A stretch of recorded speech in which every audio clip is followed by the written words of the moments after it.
ولا تحسبن الله غافلا عما يعمل الظالمون إنما يؤخرهم ليوم تشخص فيه الأبصار مهطعين مقنعي رؤوسهم لا يرتد إليهم طرفهم وأفئدتهم هواء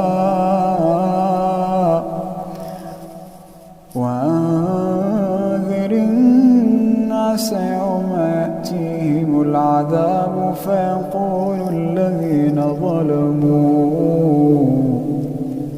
فيقول الذين ظلموا ربنا أخرنا إلى أجل قريب نجب دعوتك ونتبع الرسل أولم تكونوا أقسمتم من قبل ما لكم من زوال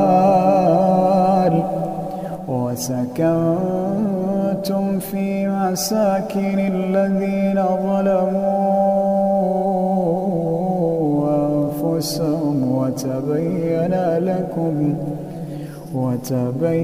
لكم كيف فعلنا بهم وضربنا لكم الأمثال